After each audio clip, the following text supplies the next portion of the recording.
is one of the most empowered women I've ever met. She happens to be the ex-partner of my teacher who just changed my life when I was about 19 or 20, really believed in me and my intuition and just ability to create a business and life that I loved. And this woman later, actually, when I first met Michael, my teacher, this woman had not even met him yet. And so I had the gift of being able to meet her, I want to say like 10 years later. And she has walked her own journey from pure intuition and pure love, and really, I even want to say enlightenment. And so I just feel like such a gift to be able to bring her to the show, because she really is that embodiment of love, and just I know is going to bring so much good stuff here of how you can follow your intuition and really boldly, live a life that you love. So Sandra, love, welcome. And if you want to share anything else, please feel free. Oh, that's wonderful. No, thanks. It is interesting how I heard so much about you prior to meeting you, and then when we finally met, it's wonderful to be able to having heard the stories of how you progressed, and Mm, then to see you keep on progressing and actually making it a value of yours mhm. to live like walk the talk. Yeah. There's a lot of people that are in our business that they say, or they, you know, pretend that they're a certain way and they really aren't. Mhm. So it's very cool. Yeah, you really Very can't pretend. I don't think you can pretend when you're following your intuition, right? It's like I notice even my clients, if I'm having an off day, they're like, what's going on, right? right, Like we right. are who we are. Like you can't, I really don't believe you can fake it when you're following your soul, because it's just so transparent, right? And so it's like, how do you move, I think, back into a greater alignment with your soul? Like I just sent out a newsletter this morning about that of, how do you stay in alignment with your soul, because that is the highest part of you. Do you have Right. anything on that, Sandra? Well, it's interesting. I've been doing some work on that. After Michael had passed, I was just floundering, and I didn't trust myself. I didn't know, which direction to take, and I was scared. Actually, I was terrified, and I didn't, there was times that I didn't really even want life to go on. It's like, is this even worth it? I don't even, I don't want to do this. And I remember doing a meditation, and I actually named my soul Gracie. And so I started to actually create a dialogue with Gracie. And I've done so ever since. And so I really thought that I made the commitment a long time ago that I no longer wanted to do the spiritual bypassing that I was doing in the past. Like everything was all good. Let's all light. It's all perfect. And in deep down inside, I wasn't trusting myself. And then I thought, how does this happen? How does this happen that we stop trusting ourselves? And I have a theory. I Yeah. think what happens when we're little kids, and our intuition is wide open and we are reading energy, just there's no filters really, right? And we have the sensation like, hey, something's wrong here. And we go up to who's ever our caregiver or someone important to us, and we say, gosh, I look at my mom and I say to her, Mom, are you sad? And because everything I'm seeing, everything I'm feeling feels like Mom's sad. And Mom goes, No, no, no, I'm okay. And then you go inside and go, well, this is strange. Whatever I'm sensing must not be right. And you just have more and more of those occurrences. And then pretty soon you just put that little part of that intuition, you put it to sleep. You don't listen anymore. And for me, I had to reawaken it. I'm the one who walked away from my intuition. Intuition didn't walk away from me. And so I just started really dialoguing with Gracie and saying, Gracie, what's my truth here? What's my lesson that I need to learn? And show me, make it clear. And that has been a really big gift for me, super big gift. And then just trusting my intuition, practicing it, using myself as a dowsing tool, to know, like, you know what, this is interesting. When I really want to be around somebody, I go towards them. Right. That's my yes. And Right. when I don't want them, I've got to go back. I got Right. to trust that. Right. Yeah, So that's been absolutely. really helpful for me. Yeah, I love that. Yeah, and I think it's like you're aware, like you use that example, like people know, right? Like, of course your mom was sad, or it's like, of Yes. course, like you can tell.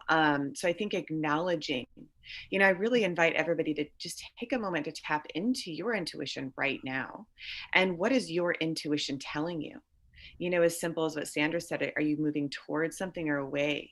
And the easiest way, and I was just reviewing this in our intuitive child programs, you put one hand on your heart, one hand on your gut, right? And it will move you because your love of your heart opens to the truth.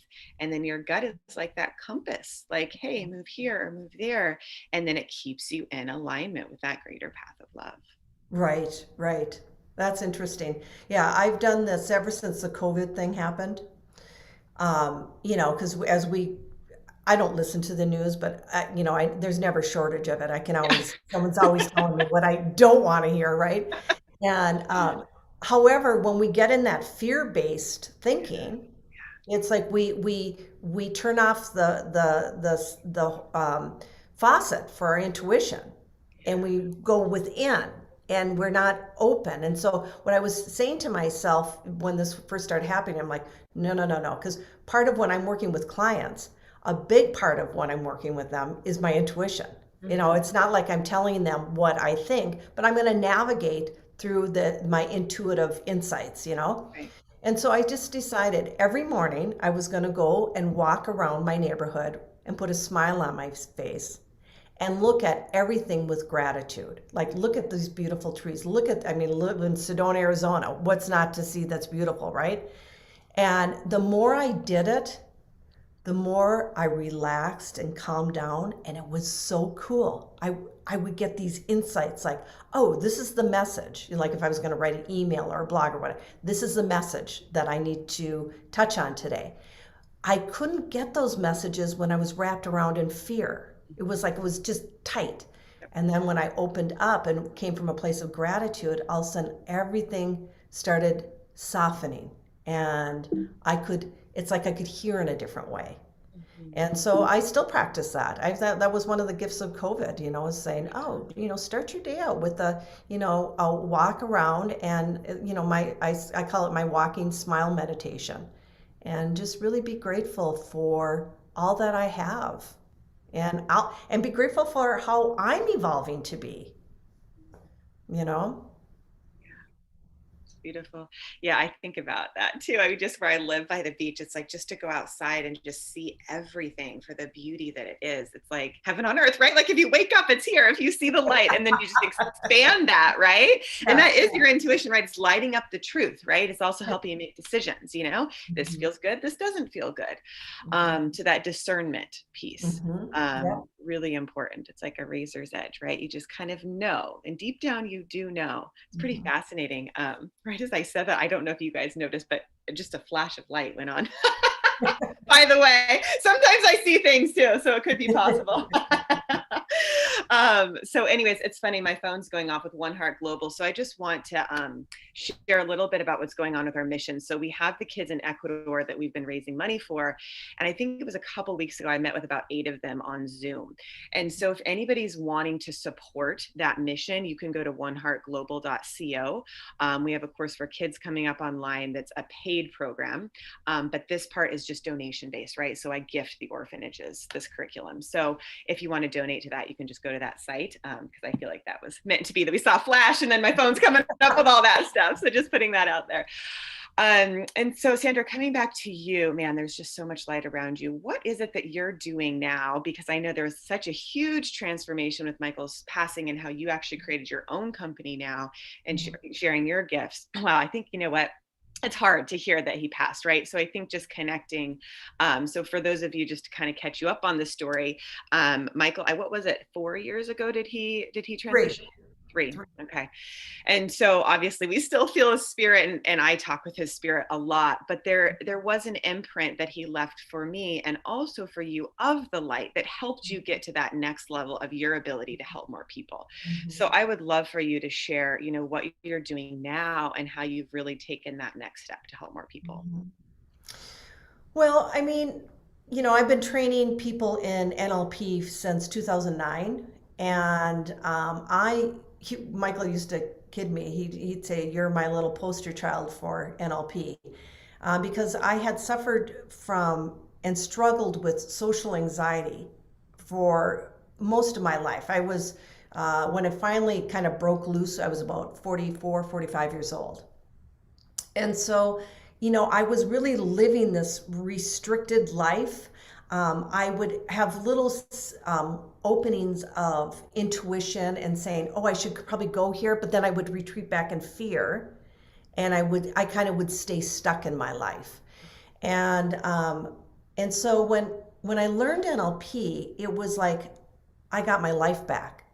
It gave me my life back. And the more I learned it, the more I understood that when you bring conscious awareness, and it's like you take what's playing in the unconscious and you bring it into the forefront and you can actually see it. And it's like, oh, this is what's playing for me right now.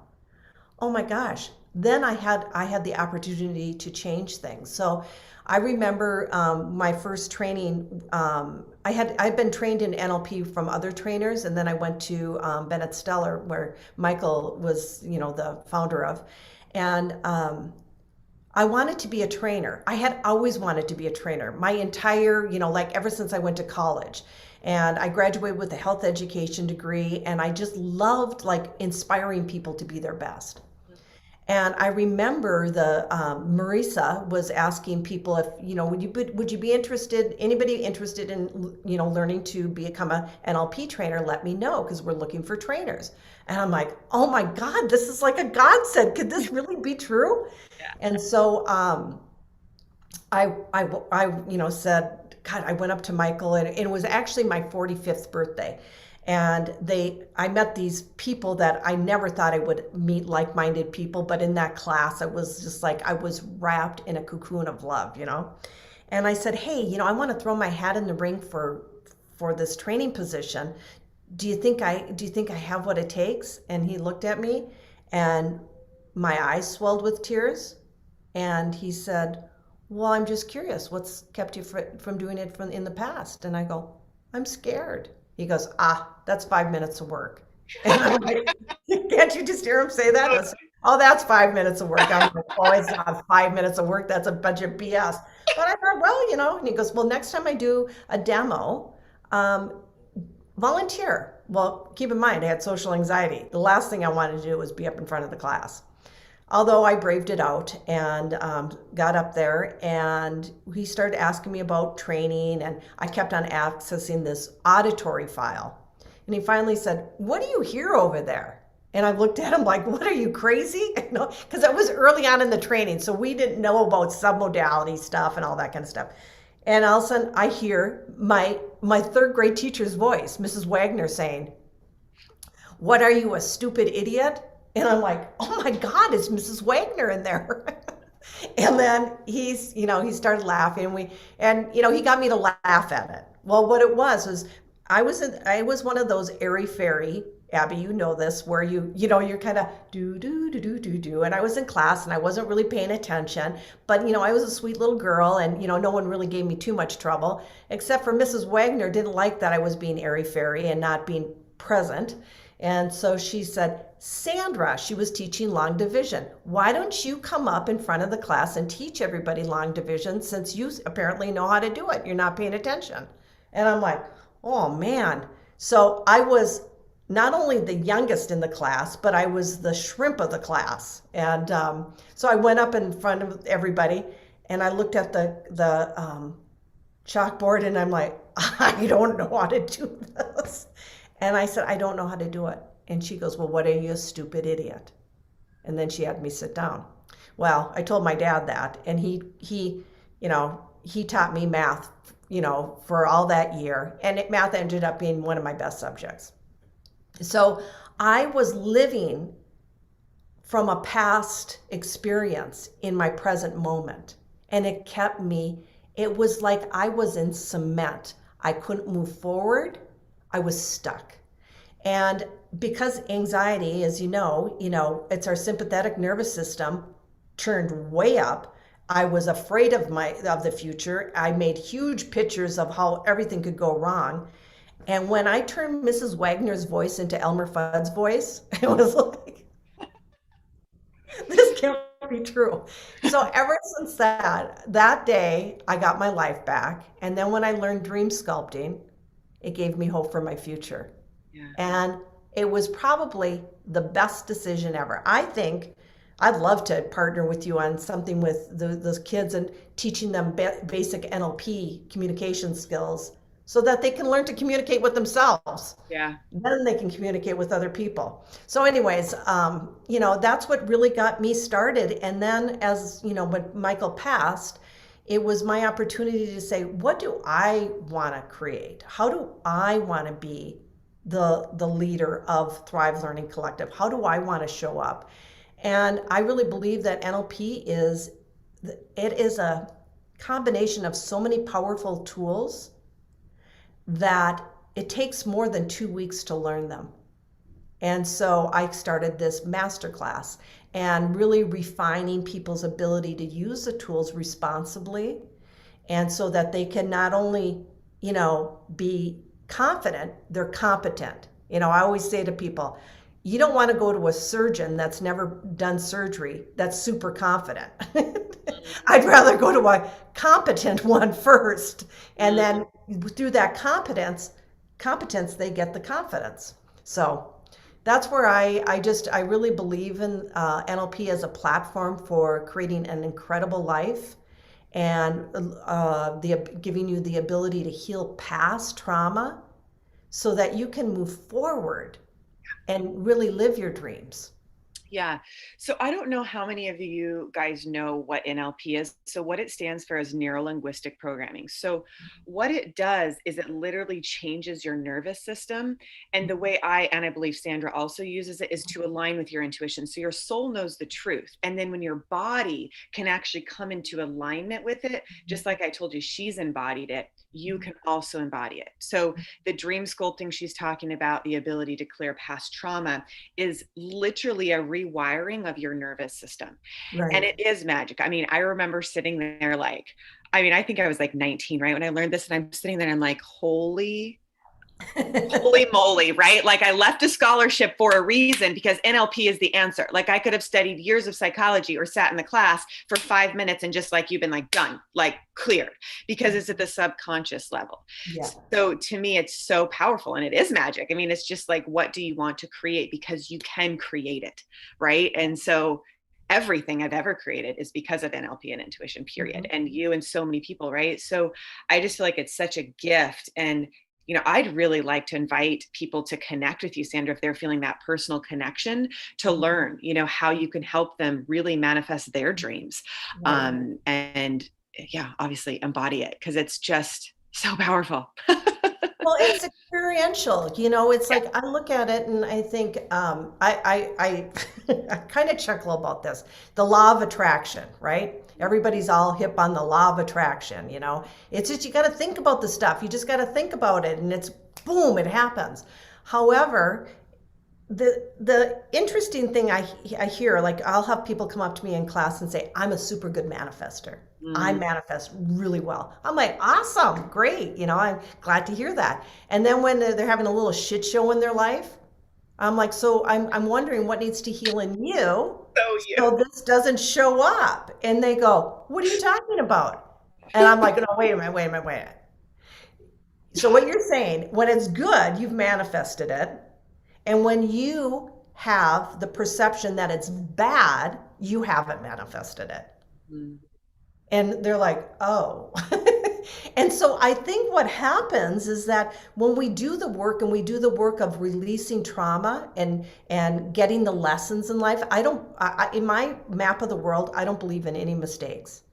I just don't believe in them. I believe that there are lessons that we are served, and we can either learn the lesson in a small way, or if we don't listen to our intuition when our intuition says back away, turn the other direction, but we keep on going forward, we get a little bit stronger lesson and a little bit stronger until you just, I call it the 2x4 moment. You get smacked upside the head with a 2x4 and you go, okay, I got it. And so when we release the trauma, that field of energy can flow and we can receive that information in such a pure way, such, like so steeped in love, that even when you're saying no to something, you do it from a loving heart. It's so powerful, and really beginning to, really stand and love yourself. You can't love anybody more than you love yourself. You can say it's love, but a lot of times that love hurts. And Michael did teach me one thing that has always stood with me. If it's love, it doesn't hurt. And I'm like, yeah, you're right. There's a great book. I'll have to text you the name of it. I can't remember, but it's all about love and how love doesn't hurt. That's not love. It's everything that we're going through in life. If we're struggling with it, it's the meaning that we've assigned to the experience that's making us struggle. If we actually, like when we're in a lot of pain, I had to do this myself. When I lost Bennett Stellar and I had to close it right like that, I had to just bring it in and say, thank you for teaching me my resiliency. Mm-hmm. Like I could still go on, right. Even though it was painful and all that, because I had put a lot of years into that business. I still moved on. I was resilient, because the only thing we have control of is our response to our experience. That is the only thing, because I can't control anybody out there, and they can't control me. However, I can control my response to it, and that is liberating. I was just feeling what you said, because there's great power, and fascinatingly enough, when you're in your own light, which is your true power of love, you attract people, money, experiences, more love, right? More love to you. So it's not from control, but it's from attraction. Mm-hmm. And so, really moving back into that place of light, of love for yourself and your own pure heart intentions. What is it you want to experience? How will that feel? What's stopping you from already having that now? Those are the blocks to clear with NLP, right? Yeah. But to get on that path so you can have that. Mm-hmm. Well, and I think it's kind of, I've just noticed, I don't know if you notice this with your clients, but this past year, I've worked with clients excuse me, when they show up, oftentimes their sympathetic nervous system is so on fire, they're not even at a place to work, like to really do the work. Mm-hmm. And I have just noticed that the more that I teach people how to calm this nervous system that's throughout their whole body, and how, the way we eat, and, are you kind of subjecting yourself to unhealthy habits, because habits can be good too. We can have good habits that are actually supportive of us, and then we can have some not so good habits where we're feeling anxious and depressed and all that kind of stuff. And so I've noticed through this last year, I'm really working to teach people how to calm their nervous system down, because oftentimes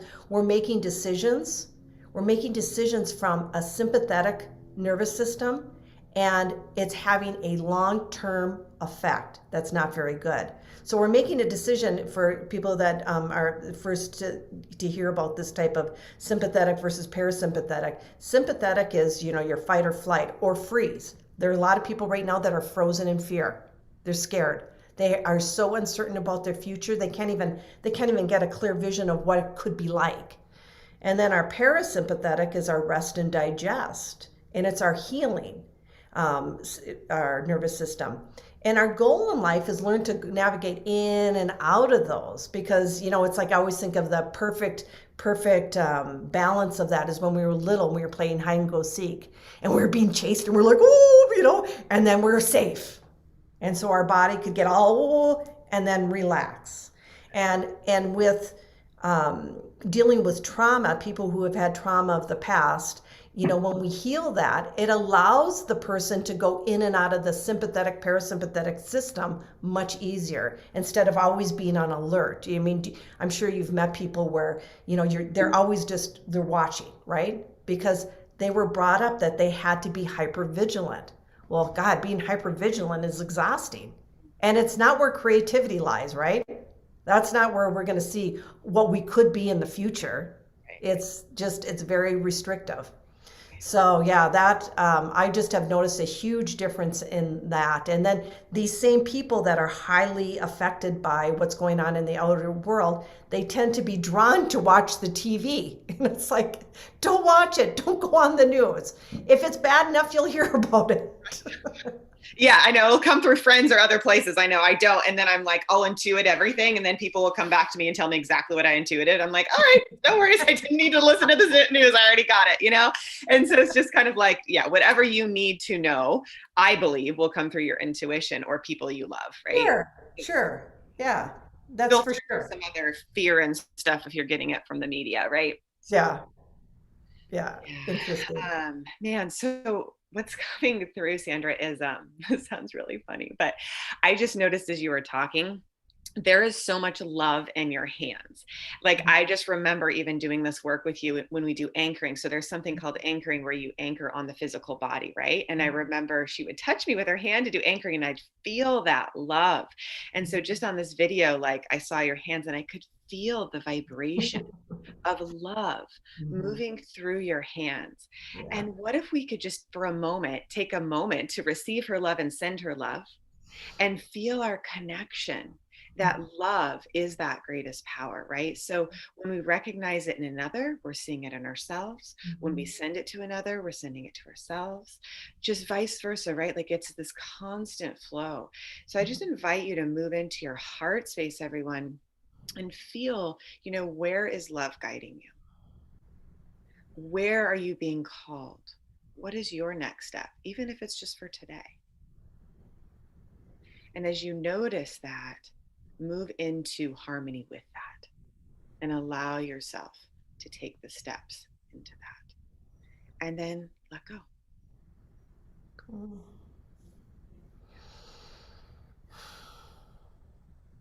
And we're all in it together.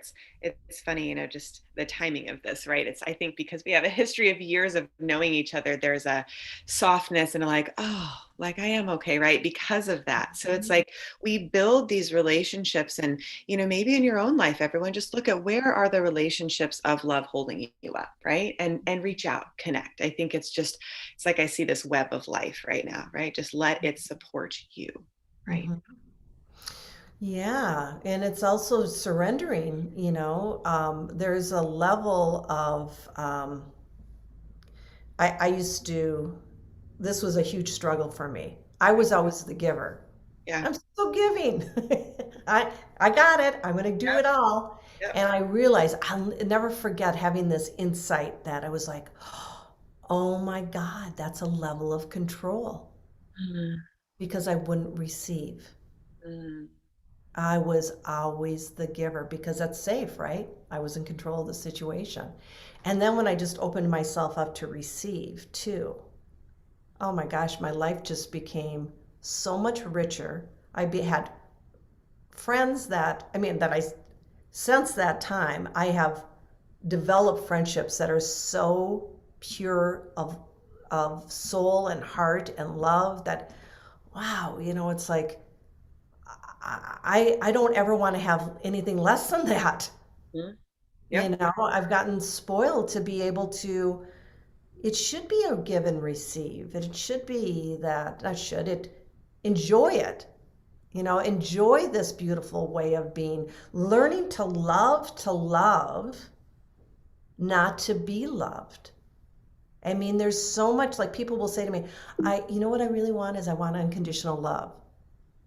Well, you just put condition into love now Mm, because love is love. And the more, if I'm loving Abby in all of her totality, and I just love you, I just let you be you. mhm. And then you being you can love somebody, and I don't have to worry about it coming back to me. Hmm. It's just there. It's just there.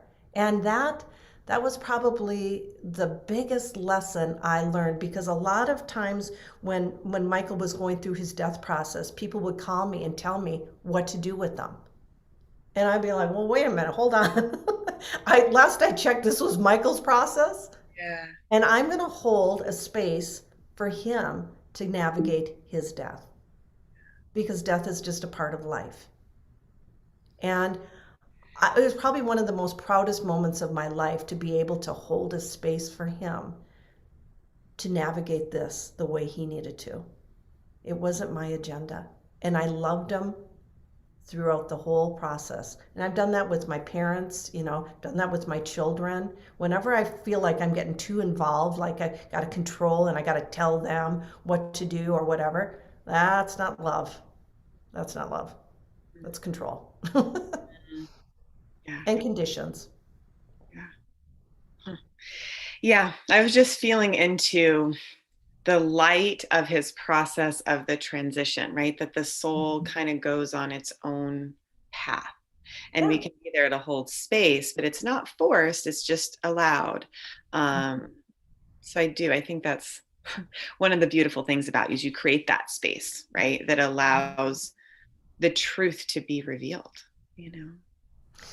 I will tell you a story. This was like huge. I don't mean to be all this about death and whatever, but it was a very interesting experience I had around the death process with Michael with caregivers.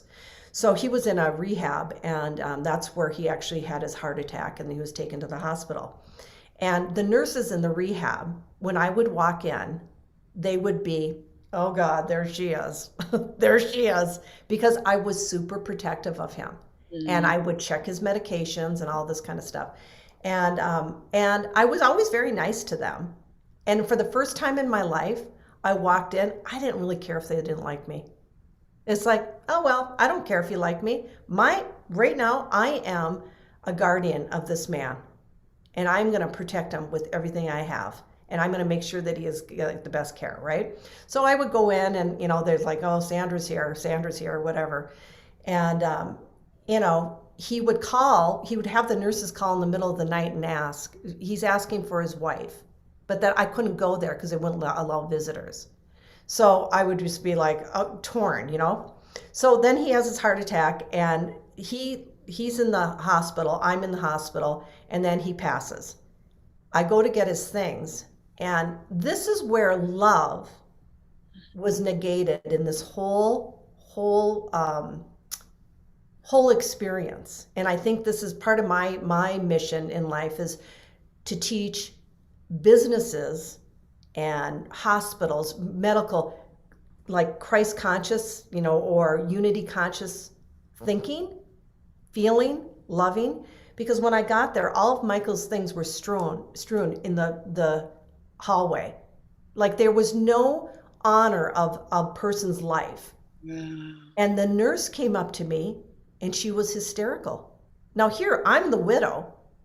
I should be this, and I'm looking at her, and she goes, "Sandra, I'm so sorry." And I said, "Well, thank you." And she's bawling her head off. And I go, "So what's going on with you right now?" And she put her hands in front of her face. She goes, "I feel so terrible of how I treated you. I feel so terrible. It was wrong." And I said, "Okay." And I said, "Well, you know what? This is a lesson for both of us. And I know it wasn't your intention, and I accept your apology. I just want you to remember something. Every patient that's in your rooms that you're taking care of could be a son, could be a daughter, could be a mother, could be a father, could be a friend, could be a lover, a spouse. There's somebody. They're spiritual beings, and they deserve to be treated with dignity, and so does their family members." And this lady melted into my arms. She just wept. Love to love. That was such a powerful experience. And I hope she's taken that forward. So everybody she touches she touches with love, whether it's their family, whether it's the patient themselves. That is the way we need to show up in life. And so I hope she's taken. I often want to, like when I go to Phoenix, I want to drive off and just kind of step in there and think, wonder what was it like for them to have that. Like she was present to getting the lesson. Mhm. And I was present to receiving the lesson as well, to actually have a voice, to give a voice to love. You know, it was very interesting. Yeah, I mean, what a perfect person you are to be that, right? Of course, it would be with you. You could handle it, right? I mean, you could hold that space and Hmm. show her the way because she probably didn't know. I mean, my guess is she was kind of freaked out, and that was just the way it came out, right? Because that's Yeah, was I her. mean, and instead of looking like, I always think of it as the spiritual dream team. The spiritual dream team is all about love. Like, Abby, how can I support you? How can I support you? Not going, oh, what can I get from Abby? Well, how can I support Abby? You know, or you're working on a project collectively and it's unity consciousness. How can we show up as our greatest good? And when shit starts happening, to take a step back and be responsible, saying, hey, what is my part in this? What is my part? And then being responsible to take ownership for it so that you can move past it. And then our connections grow deeper and stronger and more loving and more kind. And, we can have as we know in NLP, one of the things is to learn how to be influential, how to bring people from a state of fear to faith. How do we do that? And part of it is through communication and communicating from the heart, not the ego, the heart. And just, allowing people to find their way. I had compassion for that nurse. I don't know what it's like to be in her shoes either, having family members tell her what to do or whatever. And yet I could be present to her pain as well, you know? Yeah, I would love for you to see if there's anything that comes through about moving from fear to faith. Even just like a 5 minute, it's almost like I'm seeing from crown down to the heart to the gut, the way people can actually feel that, especially in these moments of great transition, you could say, into greater Yeah, life. yeah. One of the ways I think is really powerful. So when oftentimes we don't even know where we're at. Like you'll be driving down the highway and your jaw's clenched, your fingers are wrapped around the wheel, and you're not even consciously aware that you're in fear. And so how do we learn to recognize that? And I think one of the really good ways to do this is to learn to calibrate your body. Like Mm, what does if do you mind if I do a little quick exercise? not at all. Go ahead, of course. Okay. So think of, so I always think of fear and faith. In our brain, in our nervous system, it's like we have two rooms. One's the faith room and one's the fear room. Okay. And when we go into those rooms, they're full of filing cabinets. And each filing cabinet has experiences that are associated with certain emotions. And so fear wears many different masks, like exclusion, judgment, hatred, just feeling like angry or whatever. That's all fear based, right? And it's a mask we wear. It's not really us, it's a mask. And then we have love. And love has, oh my gosh, I get tingles every time I go in that room. Love has, acceptance, understanding, compassion, trust, respect. That's the love room. Now, the thing is that we can't go into both rooms at the same time. Can't do it.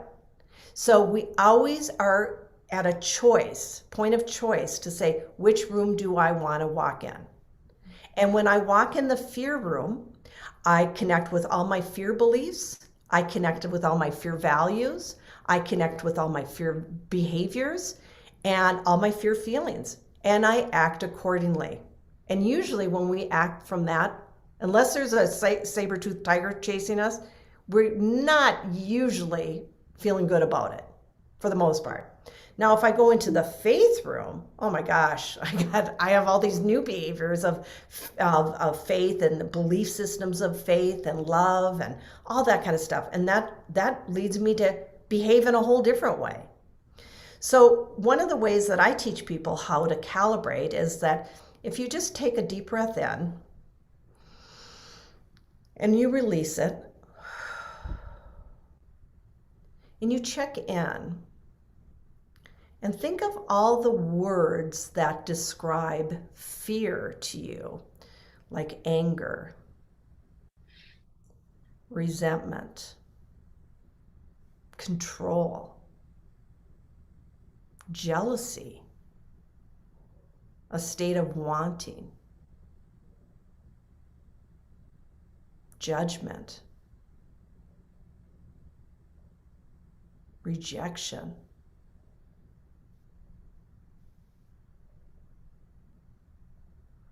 Being controlling. And just notice when our words trigger our neurology. And our neurology fires off our behavior and the way we speak. And just notice what that feels like in your body when you wear the mask of fear.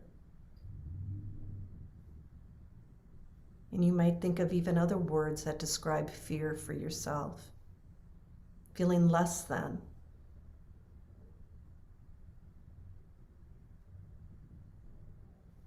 And then open your eyes.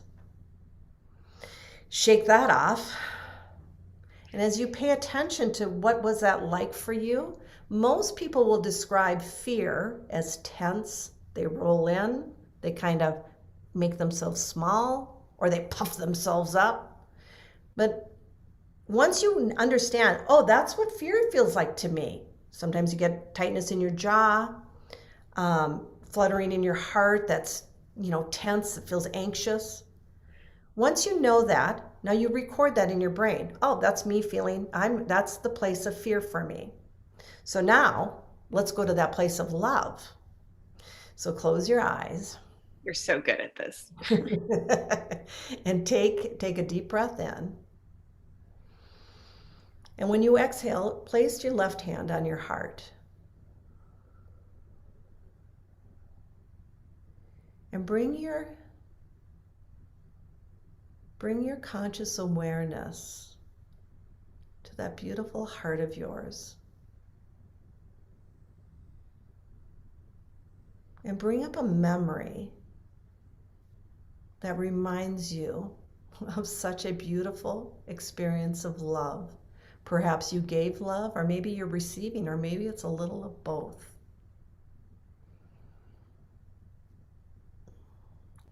See what you saw, hear what you heard, feel what you felt.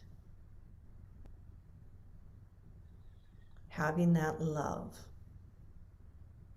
experiencing the love, becoming the love.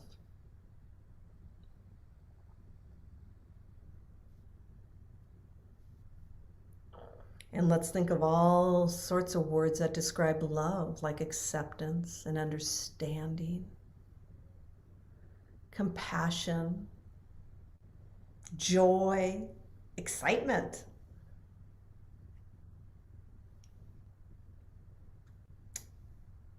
And as you experience that love, and love wearing so many different beautiful masks, unity, being more concerned with loving someone versus being right, that love. Stepping towards someone in need and loving them, holding a space. And just notice what that feels like in your body.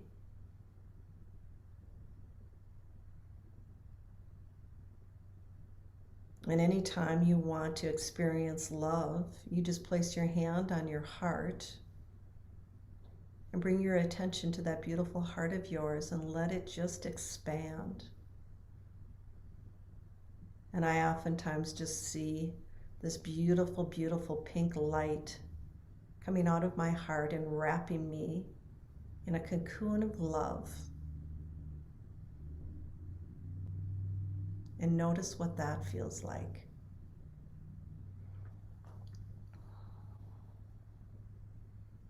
Teaching your body, teaching your conscious awareness to become aware of what love feels like. Take a deep breath in, and then release and open your eyes, coming back to the present moment. It's really powerful. I felt a lot of discernment, and I think that's fascinating that we talked on the show about discernment. And then personally, one of the gifts I get is I get to share with speakers my personal life. So before we went live, we were talking about that, right? To discern what is love and what isn't. So it's very fascinating as I was doing that with you to keep my hand on my heart. And so, I invite us all to just take that in, that experience, whatever it was, and remember it. And one thing that I love about this work is the change is permanent, because at a subconscious level, when we're changing, we're re-imprinting. Mm-hmm. So your nervous system has an upgrade now, mm-hmm. and just an evolved awareness. So that was really, really beautiful. Thank you. And then you can be consciously aware of, so when you're feeling a certain feeling, it's uncomfortable, or maybe it's comfortable, you can just check in with your body and go, okay, so what's happening here? So if I'm like, if someone's asking me to do something and all of a sudden I feel my body, I kind of recoil and I go, oh, okay. I don't have to judge it. I can just say, oh, I'm having a response that is more fear-based. So this may not be in my best interest to move forward with this particular, or it could be I'm scared because I'm having to grow a little bit and it is scary. So I could actually flip that to go, well, how about let's be excited? Oh, this is exciting. It doesn't have to be scary. It could be exciting because our words mean something. Our words are triggers. And so I thought of this when we got on today, because it's cold in Sedona this morning.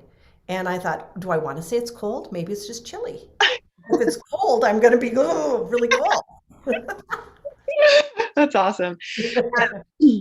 The other thing that's coming through is the word expansion. So I had a very similar experience to you with Nlp of this like expanded energy, right? So noticing where maybe we might feel fear, but can you expand into the love? It's almost like if you could put the light in the middle of that fear, mm-hmm. watch it expand and kind of like blow up with light, right? And just like, and so funny, God, love is so powerful. So I don't know how many people that are watching right now that got my newsletter, but at 5:30, I woke up this morning and I heard, what was it? Like, let your open to your spirit. We are all one.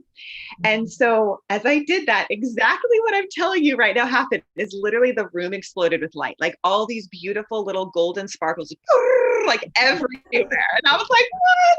And so one just sparks. So if we actually make that choice to move into the light, that light is love, and it can actually dispel that darkness, right? So even if it's just a little bit, it's enough light to then attract more light, just like everybody listening right now. Mm-hmm. So whatever your heart's desire is, your biggest dream. And, I just also sent out a video about your dream even being bigger than you, mm-hmm. because it has to be to expand, because it includes more than just you. Right. Right. So that's the oneness. Think of all the people you and I have helped and Michael has helped because we've worked together. Like, mm-hmm. I mean, I used to do sales and marketing for that school. It was like, think about all the people we help because we connect. Mm-hmm. So, just food for thought, right? But listen and feel what feels true for you because, I mean, I'm thinking of another client who's writing a book. It's like, I just keep supporting him, like, because there's so many people that want that. So what is your message that is really meant to be served, that when you bring it out, you help thousands more, right? Mm-hmm. And it's kind of effortless in some ways, Yeah, like, pulled towards it, right? It's like that's where I think it's really important to choose your emotions rather than excuse your behavior.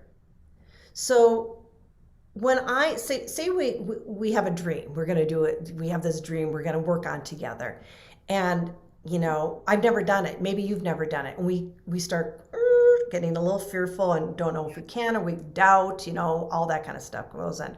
But if we invite the awareness of love into that constricted feeling, we start opening up to possibilities and like, oh, okay, well, maybe we could do it this way, maybe we could do it that way.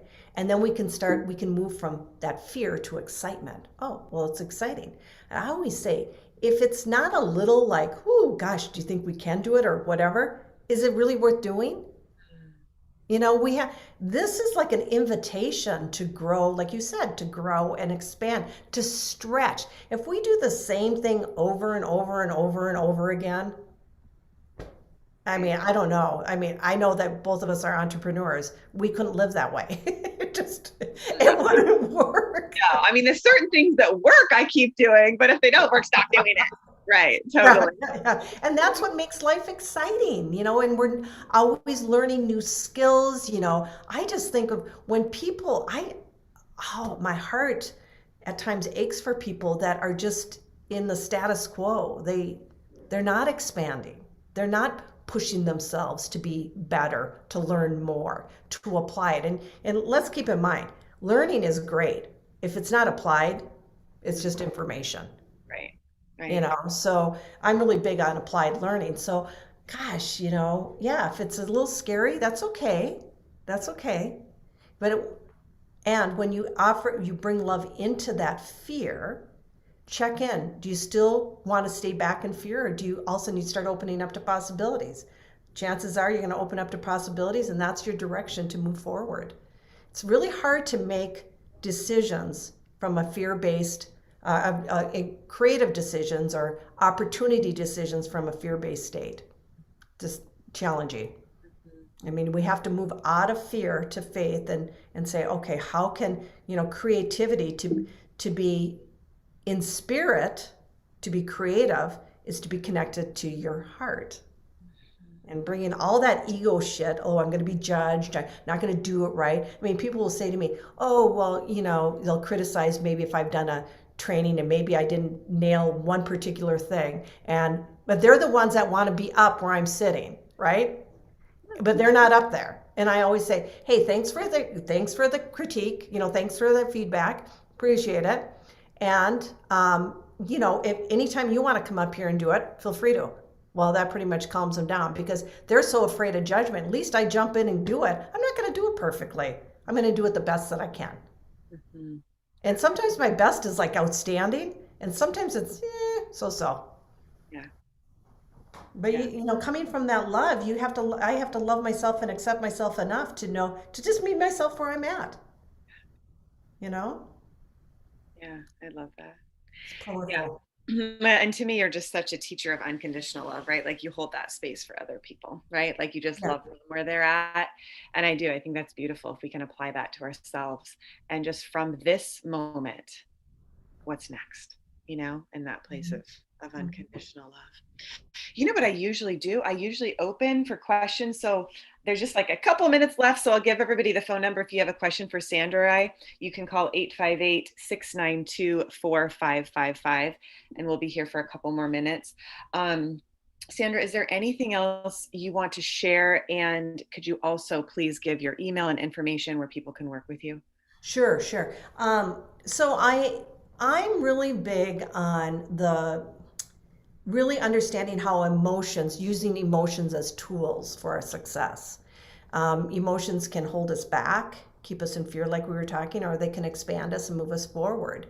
And so I think in this time that we're experiencing, people are very much a lot of people can be in a fear-based state.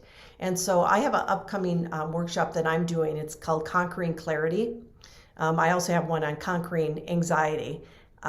Learning to use our emotions as tools. And so we get clear on what you want to feel in the future, because sometimes you don't know what you want to do, but you know what you want to feel, right? Once you start running those feelings, then all of a sudden what you want to do comes in because they're aligned, right? It's like, Right. oh, I could do this, I could do that, or maybe this, or work with Right. that person, And then then when we do a lot of healing work, to heal the barriers that are keeping us or restrictive patterns, and then coming up with a plan of action. I always say that people don't move forward or don't achieve their goals is because they're not clear on what they want.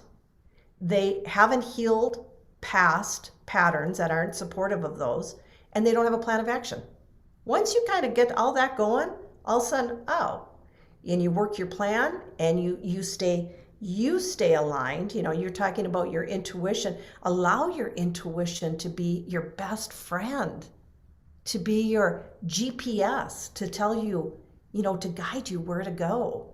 And so I'm a really big, that's probably belief systems and emotions are probably my biggest, focal points when I'm working with clients. So if anybody wants to contact me, they can call Sandra at thrivelearningcollective.com, and they can email me that way, or they could call me at 802-598-6078. And I don't know if you have a place where you put links, but I can send you the links to that Conquering Clarity program if you want, and you can post it for people. Sure. Yep. Yep. Yep. Yep. Yep. If you want to send that to me, absolutely. Yeah. We'll put it on the audio version. Sure. Yeah. Yeah. Yeah. And if there's anything, if you want to just spell it just real quick, just because of the video, I don't think I'll have a place to write the description. So do you want Right. to spell it just to make sure people have it? Thrive Learning Collective. Your email. Let's just Oh start with yeah, you. sure. It's Sandra, Sandra, at, and then it's ThriveLearningCollective.com. Did I do the spelling strategy? I think you did it perfectly. I think it's perfect. So yeah, I'm so glad. Yeah, and please reach out to her. She's incredible and will change your life.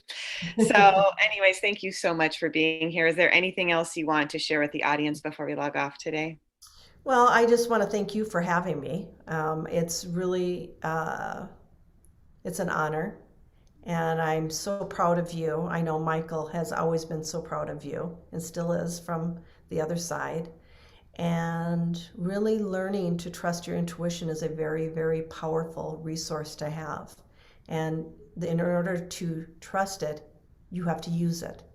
And the more you use it, the more you feel comfortable using it, and the more confident you are in using it. And the clearer the information is going to come through. So thank you for all the work that you do. I appreciate it. Love you, Abby. Love you too. And thank you everybody for being on the show. And we will see you next week. Take All care. right.